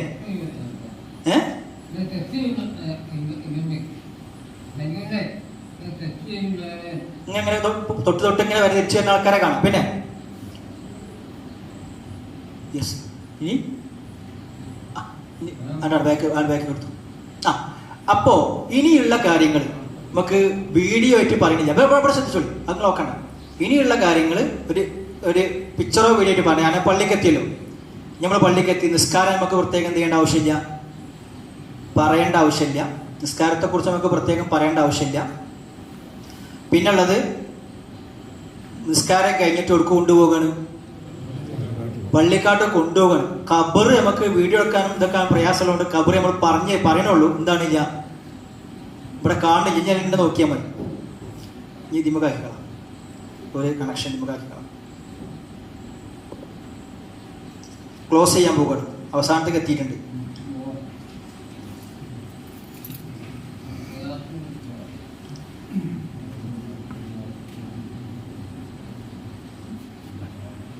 അപ്പോ ഇനി നമ്മൾ പള്ളിക്കാട്ടിലെത്തും, പള്ളിക്കെത്തും അല്ലേ, കൊണ്ടുപോയി പള്ളിയിലെത്തും, നിസ്കരിക്കും. നിസ്കാരം കഴിഞ്ഞിട്ട് നേരെ അവിടെ കൊണ്ടുപോകും, പള്ളിക്കാട്ട് കൊണ്ടുപോകും. പള്ളിക്കാട്ട് കൊണ്ടുപോയിട്ട് സാധ്യമാണെങ്കിൽ കട്ടിലങ്ങനെ കഴിഞ്ഞോളം, ഞാൻ നിറച്ച് ഖബറുണ്ടാവുമ്പോൾ കഴിയുന്നുണ്ടെങ്കിൽ മയ്യത്തിന്റെ ഖബറിന്റെ കാൽഭാഗത്താണ് എന്തുകൊണ്ട് വെക്കേണ്ടത്, ആ മയ്യത്ത് സ്ട്രെച്ചർ, ആ സാധനം കൊണ്ടുപോയി വെക്കേണ്ടത് കാൽഭാഗത്ത്, മയ്യത്തിന്റെ കാല് വരുന്ന ഭാഗത്ത്. കാല് വരുന്ന ഭാഗത്ത് മയ്യത്തിന്റെ തല വരുന്ന കോലത്തിൽ പുറത്ത്, ഖബറിന്റെ പുറത്ത്. ഇതിപ്പോ ഖബറാണെങ്കിൽ ഇപ്പനാട് ഖബറാ സങ്കല്പിച്ചോളി അല്ലേ. ഇപ്പനാട് ഖബറാ സങ്കല്പിച്ചാൽ കിബില അങ്ങോട്ടുമാണ്. സ്വാഭാവികമായിട്ടും മയ്യത്തിന്റെ തല ഇവിടെയാണ് വരുന്നത് അല്ലേ. മയ്യത്തിന്റെ കാൽഭാഗം ഇവിടെ ആയിരിക്കും. നേരെ ആ കട്ടിൽ സ്ട്രക്ചർ കൊണ്ടിട്ട് ഇവിടെയാണ് വെക്കേണ്ടത്. എന്നിട്ട് ഇങ്ങനെ എടുക്കുകയാണ് വേണ്ടത്. സൗകര്യപ്പെടുമെന്നുണ്ടെങ്കിൽ സൗകര്യമില്ല, അവിടെ നിറച്ച ഖബറാണെങ്കിൽ എങ്ങനെയാണോ സൗകര്യം അങ്ങനെ ചെയ്യാം. ഓക്കെ ഓക്കെ, എങ്ങനെയാണോ സൗകര്യം അങ്ങനെ ചെയ്യാം. എന്നിട്ട് നേരെ കൊണ്ടുവന്നിട്ട് നമുക്ക് എന്ത് ചെയ്യണം, ഖബർക്ക് ഇറക്കണം. ഖബർക്ക് ഇറക്കണോടത്തും നമ്മൾ നേരത്തെ പറഞ്ഞ വിഷയമുണ്ട്. അതായത് ഏറ്റവും അഫ്ളല് കുളിപ്പിക്കണോടത്തും നിസ്കരിക്കണോടത്തും ഖബർക്ക് ഇറക്കണോടത്തും 3 സ്ഥലത്തും ഏറ്റവും അഫ്ളല് വാപ്പ വല്യാപ്പ പിന്നെ മക്കള് മക്കള് ആ ക്രമം. മരിച്ച ആളെ വാപ്പ അല്ലെങ്കിൽ മരിച്ച ആളെ മകൻ ആരോഗ്യവാനായിട്ടുണ്ടെങ്കിൽ, ആരോഗ്യമാണ് കേട്ടോ ഖബർക്ക് ഇറക്കണമെങ്കിൽ ആരോഗ്യം വേണം. ആരോഗ്യവാനായിട്ടുണ്ടെങ്കിൽ ഖബർക്ക് ഇറക്കി വെക്കണ പണി ഞാൻ എടുത്തോളാന്ന് പറയണം. എൻ്റെ വാപ്പാനെ ഞാൻ എടുത്തോളാം. ഒരു കേസിലൊഴികെ മരിച്ചത് പെണ്ണാണ്, പെണ്ണിന്റെ ഭർത്താവ് ജീവിച്ചിരിപ്പുണ്ടെങ്കിൽ ഖബറിലേക്ക് ഇറക്കി വെക്കാൻ ഫസ്റ്റ് റോൾ ഭർത്താവിനാണ്. അവിടെ ആ കേസിൽ മാത്രം. അല്ലാത്ത കേസിലൊക്കെ വാപ്പ ഉണ്ടെങ്കിൽ വാപ്പ, മക്കളാണെങ്കിൽ മക്കൾ. ഉമ്മയാണെങ്കിൽ ഉമ്മാന്റെ വാപ്പ ഉണ്ടെങ്കിൽ ഉമ്മാന്റെ അവിടെ ഖബർക്ക് ഇറക്കിയെങ്കിൽ പെണ്ണുങ്ങളല്ല കേട്ടോ, ആണുങ്ങളാണ്. കുളിപ്പിച്ചിൽ മാത്രമേ എന്തുള്ളൂ, പെണ്ണുങ്ങൾക്ക് പെണ്ണുങ്ങളും ആണുങ്ങൾക്ക് ആണുങ്ങളും ഉള്ളൂ. അതും വേണമെങ്കിൽ ഭർത്താവിന് കുളിപ്പിക്കാവുന്ന, കുഴപ്പമൊന്നുമില്ല. നബി സല്ലല്ലാഹു അലൈഹി വസല്ലം തങ്ങൾ ആയിഷ റളിയല്ലാഹു അൻഹയോട് പറഞ്ഞിരുന്നതാ, ജിന്റെ മുമ്പ് മരിക്കുകയാണെങ്കിൽ എന്നെ കുളിപ്പിക്കലും കഫൻ ചെയ്യലൊക്കെ ഞാൻ ഏറ്റെടുക്കും. പക്ഷെ ആദ്യം മരിച്ചത് ആരാണ്? നബി സല്ലല്ലാഹു അലൈഹി വസല്ലം തങ്ങളാണെന്ന് മാത്രം. മയ്യത്ത് ഖബറിലേക്ക് ഇറക്കി വെക്കാൻ ഏറ്റവും അഫ്ദല് പെണ്ണാണ് മരിച്ചത്, ഭർത്താവ് ഉണ്ടെങ്കിൽ ഭർത്താവാണ്. ഭർത്താവ് ഇല്ലെങ്കിൽ പിന്നെ ബാക്കി ഞാൻ നേരത്തെ പറഞ്ഞ അതേ ക്രമം, പാപ്പ വലിയ മക്കള് അതേ ക്രമം. ഇവിടെ അതും നമ്മളെ നാട്ടിൽ ആരെന്നെയാണ്, അന്യ ആൾക്കാരാണ് അല്ലേ. അധികം അന്യ ആൾക്കാരനെ ചെയ്യാം അല്ലേ. അപ്പൊ അതൊക്കെ ഒന്ന് മാറണം നമുക്ക് ഇങ്ങനത്തെ പരിപാടികളൊക്കെ ഉണ്ടാകുമ്പോൾ. ഏതായാലും ഇനി നമുക്ക് നേരെ അവിടെ കൊണ്ടുവന്ന് വെച്ചിട്ട് സുമ്മ യുസല്ലു ഇങ്ങനെ ഊരിയെടുക്കണ പോലെ അതിനിങ്ങനെ കൊണ്ടുവന്ന തലഭാഗം എടുത്തു ഈ ഭാഗത്തേക്കൊണ്ട് വരൂലേ. ഖബർ 2 ഉണ്ട് നമുക്ക്, കീക്കബറും മേൽക്കബറും എന്ന് പറയും. കീക്കബറും മേൽക്കബറും എന്ന് പറയും. ഒരാളുടെ നീളവും കൈ വെച്ചതാണ് ഒരു ഖബറിന്റെ ഏകദേശം ഹൈറ്റ്. ഇപ്പൊ ഇതാണ്. ആ ഹൈറ്റിലേക്ക് നമ്മൾ എന്ത് ചെയ്യും, ഇതിനെ ഇറക്കി വെക്കും. അപ്പൊ നമ്മൾ ചെയ്യല് ആ കീക്കബറിന്റെ അതുണ്ടാവുമല്ലോ പടവ്, അവിടെ അതിന്റെ മേലാണ് എന്ത് വരിക, തുണ്ടുണ്ടോ, അതിന്റെ മേലാണ് മൂടുകല്ല് വരിക, കല്ല് അല്ലെങ്കിൽ സ്ലാബോ എന്താ വെച്ചാൽ അത് വരല്.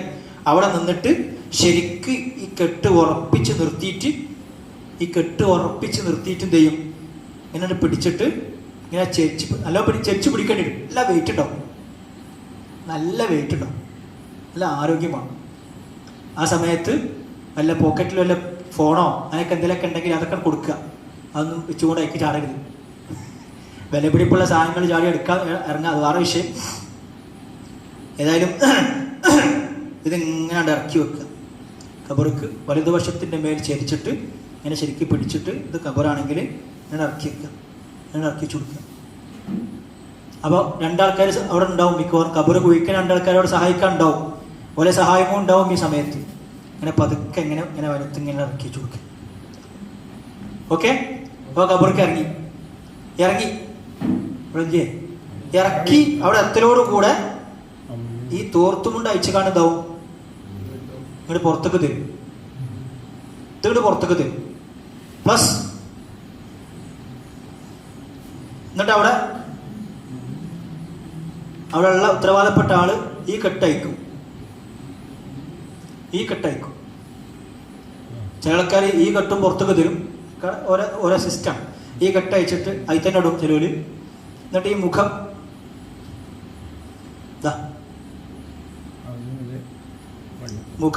ഞാൻ തുറക്കും. എന്നിട്ട് ചെഞ്ഞാളം കിടക്കുക. എന്നിട്ട് ഈ മുഖം തെയ്യും മണ്ണിലേക്ക് ചേർത്തി വെക്കും. ചിലപ്പോൾ ഇങ്ങനെ ചേരൂല, അമർത്തേണ്ടി വരും. അതിന് പകരം എന്ത് ചെയ്യും? മണ്ണ് ഉണ്ടാക്കിയിട്ട് ഇവിടെ വെക്കും. മണ്ണ് ഉണ്ടാക്കിയിട്ട് ഇവിടെ വെക്കും. എന്നിട്ടാണ് എന്ത് തുടങ്ങല്? കല്ല് വെക്കൽ തുടങ്ങല്. അപ്പോഴാണ് നമ്മൾ സാധാരണ മേലെന്ന് തബാറക്ക ഓതൽ. ഇത് ചെയ്യുമ്പോൾ ഒരു സത്ർ നിർബന്ധം. ഇങ്ങനെ കബർ മൊത്തം ചെയ്യണം. ഒരു തുണി പിടിക്കണം, ഒരു മറവാണ്, അതിങ്ങനെ താഴ്ത്തി പിടിക്കും. മലപ്പുറം ജില്ലയിൽ തന്നെ തലപ്പാറക്കപ്പുറം സ്ഥലത്ത് ചെന്നപ്പോൾ എനിക്ക് വല്ലാത്ത ഇത് തോന്നിയ വിഷയം. നമ്മുടെ ജില്ലയിൽ തന്നെ മൈത്ത് അങ്ങനെ പറയുന്നുണ്ട്, ഒരു തുണി പോലും പിടിച്ചിട്ടില്ല. ആൾക്കാരിങ്ങനെ നോക്കിക്കുണ്ട്. അങ്ങനെ സിസ്റ്റം തന്നെയല്ലേ. തലപ്പാവ് അയച്ചിട്ട് എന്ത് ചെയ്യേണ്ടി വന്നു? പിടിപ്പിക്കേണ്ടി വന്നു. അവിടെ ആൾക്കാരോട് അത് പറയേണ്ടി വന്നു. അപ്പൊ അവിടെ അങ്ങനെ സിസ്റ്റം ഉണ്ടാവില്ല. ഉണ്ടെങ്കിൽ ഇപ്പൊ ആരെങ്കിലൊക്കെ ചെയ്യേണ്ടതാണ്.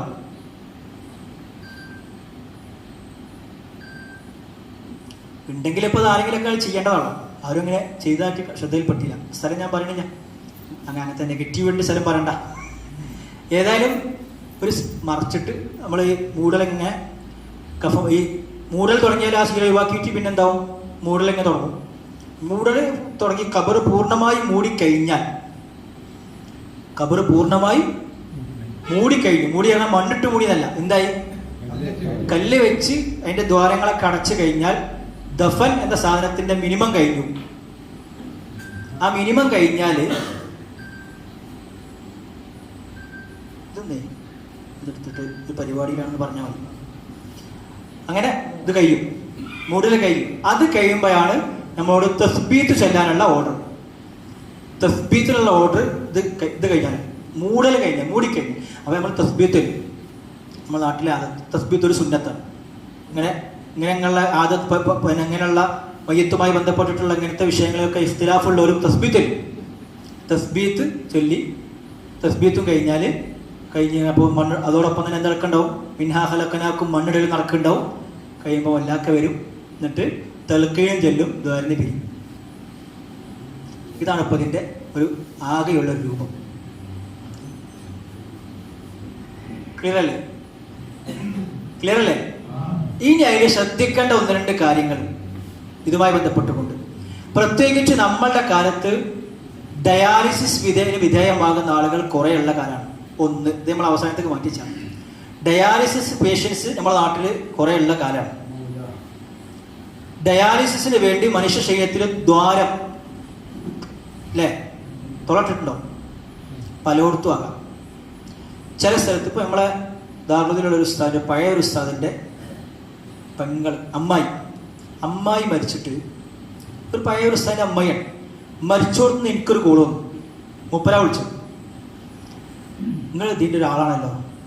ഓല് പറഞ്ഞു മറ്റേ ബ്ലീഡിങ് കഫംപുട എന്തായി ചോര ചുവപ്പ് നിറം, എന്നിട്ട് മാറ്റി. രണ്ടാമത് പിന്നെ അങ്ങനെ തന്നെ. ഒരു കാര്യം മനസ്സിലാക്കണേ, കഫംപുട പുറത്തേക്ക് നനവ് കാണണമെങ്കിൽ അത് ഉടനെ വരണേ, അതിൻ്റെ ഉള്ളിലുള്ള നിസ്കാരക്കുപ്പായ മക്കന ഇതെല്ലാം കഴിഞ്ഞാണ് മേലേക്ക് വരുന്നത്. ഈ വിഷയം ഞാൻ പറഞ്ഞപ്പോൾ നമ്മളൊരു ഹുദവി സുഹൃത്തിൻ്റെ വാപ്പ മരിച്ച സംഭവം ആ സുഹൃത്ത് തന്നെ പഠിത്തിട്ടുണ്ട് പറഞ്ഞു. ഞാൻ അതിങ്ങനെ പറഞ്ഞപ്പോൾ മുപ്പരിൻ്റെ മുഖത്തൊക്കെ ഇങ്ങനെ ഇരിക്കുന്നുണ്ട്. പറഞ്ഞേ ഞങ്ങളിതിങ്ങനെ പറഞ്ഞപ്പോൾ ഞാൻ എൻ്റെ അവസ്ഥ ആലോചിക്കുന്നു. എൻ്റെ വാപ്പ മരിച്ചപ്പോൾ ഞാനും എൻ്റെ അഞ്ചനും കൂടെ നമ്മളിത് ചെയ്യാം, പരിചയം എന്നാലും ചെയ്യാനുള്ളതൊക്കെ നമ്മൾ ചെയ്യാൻ നിന്നു. 3 പ്രാവശ്യം കഫൻ തുണി മാറ്റിയാണ്. തിരൂർ ഭാഗത്തുനിന്ന് പുതുപ്പറമ്പൊക്കെ വരാനുള്ള മയ്യത്താണ് പറയാൻ. തിരൂരപ്പം മയ്യത്തുള്ളത്. 3 പ്രാവശ്യം കഫൻ തുണി മാറ്റിയാണ്. അങ്ങനെ നനവേരാ ചോര. ലാസ്റ്റ് അവിടെ കാര്യപ്പെട്ട ഒരു ഉസ്താദ് വന്നു, നമ്മളെ ഇസ്മായിൽ സാഡ് എം പി ഷവറാണ്. മുപ്പര് വന്നപ്പോൾ മുപ്പരോട് ചോദിച്ചാൽ എന്താ ചെയ്യാം? കഫമ്പുഴ മാറ്റണം, ഇതെല്ലാം നിർവാഹമില്ലാറ്, മുത്തനിറ്റിസായ മാറ്റണോ? അങ്ങനെ നിൽക്കുന്ന സമയത്ത് കുറച്ച് പ്രായമുള്ള വേണ്ടല്ലോ, നല്ല മൂലിയിലൊന്നും അല്ലെങ്കിൽ ഇതൊക്കെ കൈകാര്യം ചെയ്ത് പരിചയമുള്ള ഒരാൾ വന്നിട്ട് പറഞ്ഞേ ആണ്ട് ചൂടായാണ് പരാതി, നിങ്ങൾക്ക് അറിയില്ലെങ്കിൽ നിങ്ങൾക്ക് ചോദിച്ചൂടെ? എന്നിട്ട് അപ്പോൾ സംഭവം ഇതാണ് ഇത്. അപ്പോൾ നേരത്തെ പറഞ്ഞ അമ്മായി വിളിച്ചു പറഞ്ഞല്ലേ, അമ്മായിൻ്റെ ഞാൻ ഉസ്താദ് ചോദിച്ചു, അപ്പം തന്നെ വിളിച്ചു ചോദിച്ചു അമ്മായിക്ക് ഡയാലിസിസ് ഉണ്ടായിരുന്നു ചോദിച്ചു. ആ ഡയാലിസിസ് ഉണ്ടായിരുന്നു. എന്നാൽ അറിയിക്കണ്ട, കുളിപ്പിച്ചോടെ ചോദിച്ചു നോക്കി. ഡയാലിസിൻ്റെ അവിടെ ഹോസ്പിറ്റലിൽ നിന്ന് എന്തിട്ടുണ്ടാവും, ഒരു സ്റ്റിക്കർ ഒടിച്ചിട്ടുണ്ടാവും, അത് കുറച്ചിട്ടുണ്ടാവും എന്നാണ്. ചോദിച്ചുകാണ്ട് ഉസ്താദ് അപ്പം തന്നെ വിളിച്ചു, ആ സ്റ്റിക്കർ കുറച്ചതാണ്. എന്ത് സയൻസ് പറഞ്ഞിട്ടും കാര്യമില്ല, കുളിപ്പിക്കൽ അങ്ങോട്ട് കിടക്കുമ്പോൾ ബ്ലീഡിങ് രക്തം പുറത്തേക്ക് വരും. ചിലപ്പോൾ അപ്പം തന്നെ വന്നോളന്നില്ല, കുറച്ച് കഴിയുമ്പോൾ രക്തം വരും. അപ്പോൾ ഇത് ഇവിടെ സംഭവിച്ചാൽ തന്നെയാണ് ഈ പറഞ്ഞ ആളെ കേസിൽ. ഇവിടെ എങ്ങനെയുണ്ടായിരുന്നു അതുപോലെ അവിടുന്ന് കുറച്ചൊക്കെ അവിടുന്ന് ബ്ലീഡിങ് വന്ന് കുറച്ച് കഴിഞ്ഞപ്പോൾ, എന്നിട്ട് ലാസ്റ്റ് ഞാൻ ഈ പറഞ്ഞ ഒരു കൊല്ലാക്ക വന്നിട്ട് ഒരു ചൂടായത് മാത്രമല്ല, ലാസ്റ്റ് മുമ്പര് പുറത്തൊക്കെ പോയിക്കാണ്ട് ചെറിയൊരു കുറച്ച് വീതിയിലൊരു കരിങ്കല്ല് കൊണ്ടു പറഞ്ഞു. ഇടങ്ങാറ് നോക്കണം, മരിച്ച ആളായിട്ട് പിന്നെ ഇടങ്ങാറാണ്, ചെറിയ അശ്രദ്ധ കൊണ്ട് വരുന്ന ഇടങ്ങാറ്. കരിങ്കല്ല് കൊടുത്തിട്ട് അതിൻ്റെ ഉള്ളിൽ പഞ്ഞി വെച്ചിട്ട്, ഇതിനുള്ളിൽ പഞ്ഞി നല്ലോണ്ട് തിരികെ വെച്ചിട്ട് ഈ കല്ല് തരൂ അവിടെ വെച്ചു വന്നു. എന്നിട്ട് ഒരു കയറുകൊണ്ട് ശീലൻ്റെ ഒരു കയറെടുത്തിട്ട് ഇങ്ങനെ ചുറ്റിട്ട് കെട്ടിയാൽ എന്നോട് ഇയാൾ മോൻ തന്നെ പറഞ്ഞുതരാം. ഇങ്ങനെ കെട്ടിയിട്ട് മുപ്പര് പറഞ്ഞു, ഇനി ഇവിടെ വെക്കരുത്, പെട്ടെന്ന് കൊണ്ടുപോയി മറയുക, ഒരു കഫത്തുടി കൈ കരുതി പൊളിയറി, എന്നിട്ട് കൊണ്ടുപോയി മറയുക. സംഭവത്തിൽ കുറച്ചതാണ്. ചിലപ്പോൾ പ്രശ്നം ഉണ്ടാവില്ല, ചില ഏരിയ ഞാൻ അതിനെക്കുറിച്ച് പഠിച്ചിരുന്നു, ചില ഏരിയ പ്രശ്നം ഉണ്ടാവില്ല. ഇപ്പം നമ്മളെ നേരത്തെ പറഞ്ഞ താളിൽ തന്നെ അരിസ്റ്റാദ് ഇവർക്ക് ഡയാലിസിസ് ഉണ്ടായിരുന്നു. പക്ഷെ മുപ്പർക്ക് ഇതിലൂടെ ഞാൻ ഡോക്ടറോട് ചോദിച്ചു, നേരിട്ട് ഹോസ്പിറ്റലിൽ ഞാൻ ചോദിച്ചു, ഡയാലിസിസിൻ്റെ അത് പറിച്ചാൽ കുഴപ്പമുണ്ടാവും? ഇല്ല, കുഴപ്പമില്ല, ഒന്നും ഉണ്ടാവില്ല. അത് പറിച്ചെടുത്തു. അങ്ങനെയാണെങ്കിൽ പറിച്ചെടുക്കണം, കുഴപ്പം. അഥവാ എന്തെങ്കിലും ബ്ലീഡിങ് ഉണ്ടാവോ നമുക്ക് തോന്നുകയാണെങ്കിൽ അത് പറിക്കരുത്, ഒരു നിലക്കും പറിക്കരുത്, അതവിടെ നിന്നോട്ടെ, ഒരു കുഴപ്പമില്ല. അതിൻ്റെ പേരിൽ എന്ത് ചെയ്താൽ മതി, ഒരു തയമ്മം ചെയ്ത് കൊടുത്താൽ മതി. ആർക്ക്? മയ്യത്തിന്. നമ്മൾ തയമ്മം ചെയ്യണ പോലെ മണ്ണാക്കിയിട്ട് മയ്യത്തിൻ്റെ ഉതിർത്തൊടുത്തിയില്ലേ, ഊതം കൊടുത്തൊടുത്തിയില്ലേ, അതേപോലെ മണ്ണെടുത്തിട്ട് മുഖം അവസാനം ചെയ്യാം, ആദ്യം ചെയ്യാം, എപ്പോഴും ചെയ്യാം. ഒരു തയമ്മം ചെയ്ത് കൊടുത്താൽ മതി, എട്ടങ്ങാറുണ്ടാക്കരുത്. ഡയാലിസിസ് വർദ്ധിച്ചു വരുന്ന കാലമാണ്, പ്രത്യേകം ശ്രദ്ധിക്കണം. 1. 2, ഹോസ്പിറ്റലുകളിൽ നിന്ന് എപ്പോഴും നമ്മൾ അഭിമുഖീകരിക്കുന്ന ഒരു ചോദ്യമാണ്. പിന്നെ ഇത് നമ്മളെ കുട്ടി മരിച്ചവൻ എന്താ ചെയ്യേണ്ടത്? ചെറിയ കുട്ടി, ഗർഭസ്ഥ ശിശു മരിച്ചു പുറത്തു വരും, ഇതെന്താ ചെയ്യേണ്ടത് എന്ന്. അപ്പോൾ അത് നമ്മൾ മനസ്സിലാക്കി വെക്കണം. ഗർഭസ്ഥ ശിശുവാണെങ്കിൽ 4 മാസത്തിൻ്റെ മുമ്പ്, 4 മാസം എന്നുള്ള സ്റ്റേജാണ്, റൂഹിൻ്റെ സ്റ്റേജാണ്. 4 മാസത്തിൻ്റെ മുമ്പ് പുറത്തു വന്ന കുട്ടിയാണെങ്കിൽ എത്ര? 4 മാസത്തിൻ്റെ മുമ്പ് എന്തെങ്കിലും കാരണത്താൽ പുറത്തേക്ക് എടുക്കേണ്ടി വരും. ചിലപ്പോൾ മനുഷ്യ രൂപമായിട്ടുണ്ടാവും, പക്ഷെ എന്തുണ്ടാവില്ല, മനുഷ്യ രൂപം എത്തിയതിനെ കുറിച്ച് മാത്രമേ ചർച്ചയുള്ളൂ, അല്ലാത്തതിനെ കുറിച്ച് ചർച്ചയില്ല. അല്ലാത്തത് ഒന്നും നിർബന്ധമില്ല. എന്ത് പക്ഷെ നമ്മൾ എന്ത് ചെയ്യും, വന്ന് പൊതിഞ്ഞ് കാണുകയും ചെയ്യും. അത് പറയും, നമ്മളെ ചർച്ച മനുഷ്യരൂപം എത്തിയതിനെ കുറിച്ചാണ്. മനുഷ്യരൂപം എത്തിയിട്ടുണ്ട്, എന്നാൽ 4 മാസത്തിന് മുമ്പാണ് പുറത്തേക്ക് എടുക്കേണ്ടി വന്നത് എങ്കിൽ ഒന്നും നിർബന്ധമില്ല. സത്റും ദഫനും സുന്നത്താണ്. കാരണം സത്ര കഫനല്ല, സത്ര ശീലയിൽ പുതിയ, എന്നിട്ട് മറവ് ചെയ്യാം. ഇത് രണ്ടും സുന്നത്താണ്. ഓക്കെ, 4 മാസത്തിന്റെ മുമ്പാണെങ്കിൽ. 4 മാസത്തിന്റെ ശേഷമാണെങ്കിൽ, 4 മാസം എന്ന് പറഞ്ഞാൽ റൂഹിന്റെ സമയമാണ്, അതുകൊണ്ടാണ് 4 മാസം ഫിഖ് പറയാൻ കാരണം. 4 മാസത്തിന്റെ ശേഷമാണെങ്കിൽ നോക്കണം, കുട്ടി പുറത്തേക്ക് വരുന്ന സമയത്ത് എന്തെങ്കിലും ജീവന്റെ ചെറിയ അടയാളങ്ങൾ, ഒരടക്കം, ചിലപ്പോൾ ഡോക്ടർ പറയും ഒന്നുകൊണ്ട് എന്ത് ചെയ്യുന്നു, ഒന്നുകൊണ്ട് പടഞ്ഞിരുന്നു, അല്ലെങ്കിൽ ഒന്നുകൊണ്ട് ചെറിയൊരു പിന്നെ മനുഷ്യൻ ചെയ്തു. ചിലപ്പോൾ ഡോക്ടർ പറയും ഉള്ളിൽ തന്നെ എങ്ങനെയാ പുറത്തേക്ക് വന്ന്, മരിച്ചിട്ടാണ് വന്നത്. രണ്ടും ഉണ്ടാകാം. ഒന്നുമില്ല, 4 മാസം കഴിഞ്ഞിട്ടുണ്ട്, പക്ഷെ ഉള്ളിൽ തന്നെ എങ്ങനെ വന്നത്, മരിച്ചിട്ടാണ്. പുറത്തേക്ക് എത്തിയപ്പോൾ ഒന്നും ഒരിളക്കോ ഒന്നും ഉണ്ടായിട്ടില്ല എങ്കിൽ നിസ്കാരമല്ലാത്തതെല്ലാം നിർബന്ധം. നിസ്കാരം അല്ലാത്തതെല്ലാം നിർബന്ധം. അതൊക്കെ എന്ന് പറഞ്ഞാൽ കുളിപ്പിക്കണം, കഫൻ ചെയ്യണം, മറവാണ്. ഇത് 3 നിർബന്ധം. സാധാരണ ഒരാളെ പോലെ തന്നെ ഒരു ചെറിയൊരു പടയൽ, ചെറിയൊരു ശബ്ദം, ജീവന്റെ എന്തെങ്കിലും ഒരു അടയാളം പുറത്തേക്ക് വന്നപ്പോൾ ഉണ്ട് എങ്കിൽ സാധാരണ ഒരു മനുഷ്യനെ പോലെ എല്ലാം നിർബന്ധം. കുളിപ്പിക്കും വേണം, കഫൻ ചെയ്യും വേണം, നിസ്കരിക്കും വേണം, മറയും വേണം. ഓക്കെ ഓക്കെ, ഇതാണ് അതുമായി ബന്ധപ്പെട്ട വിഷയം. ഇനി എന്തെങ്കിലും ഉണ്ടെങ്കിൽ ചോദിച്ചോളൂ.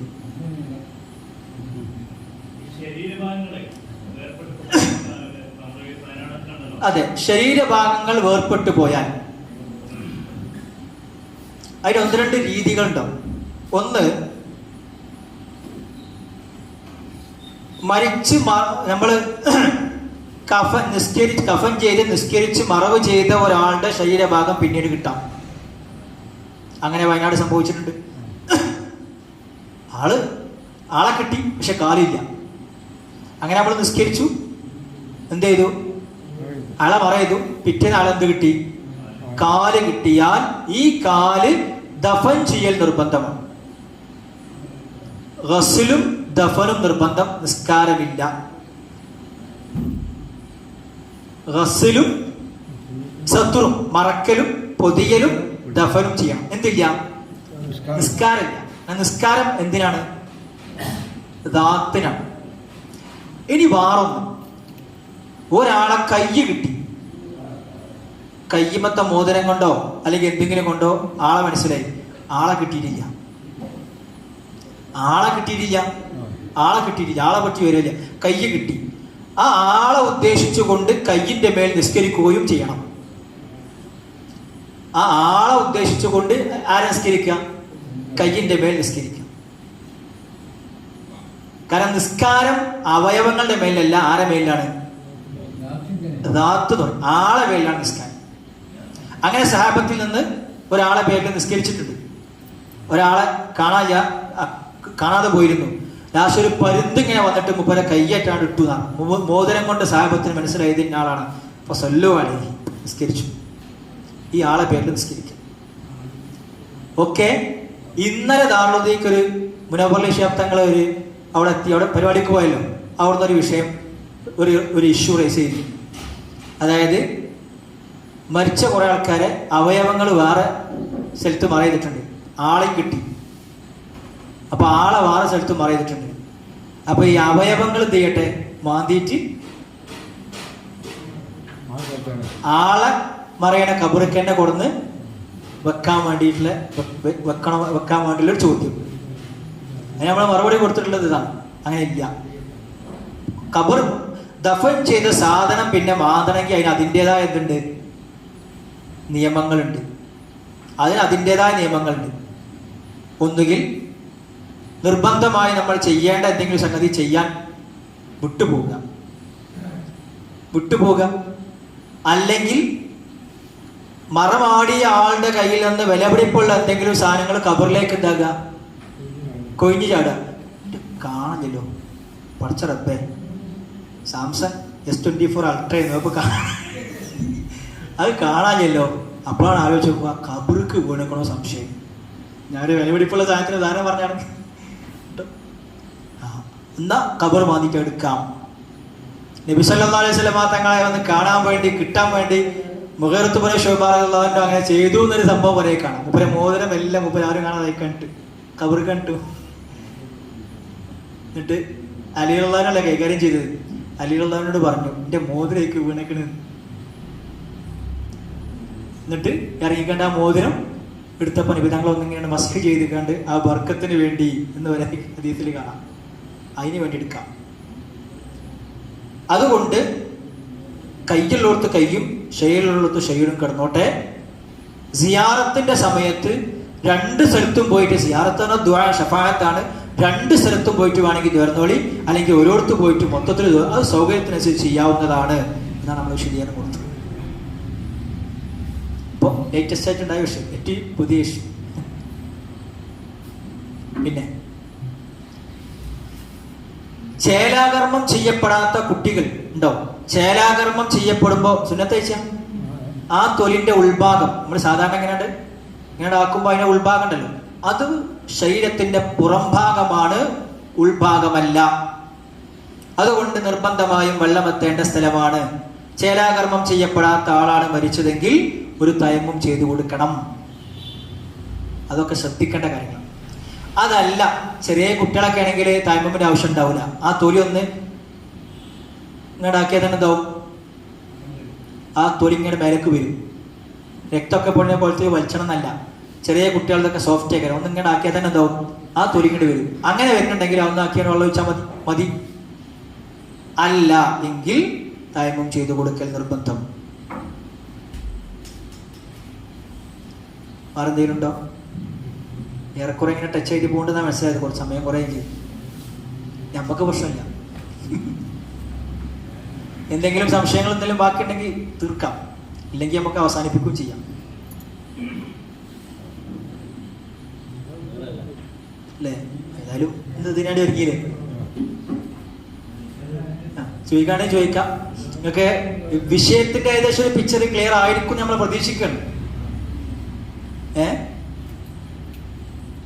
എന്തെങ്കിലും ഉണ്ടെങ്കിൽ ചോദിക്കും. ക്ലിയർ ആണോ?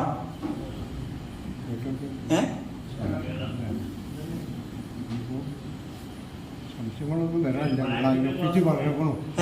അതിന്റെ എല്ലാ വിഷയങ്ങളും ആദ്യം പറഞ്ഞേക്കണം. സംശയം വരാത്ത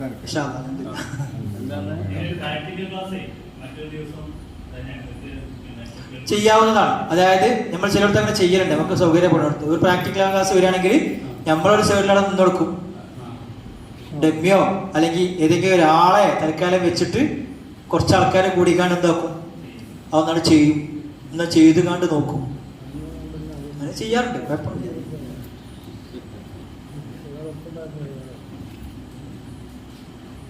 മറന്നില്ലെങ്കിലും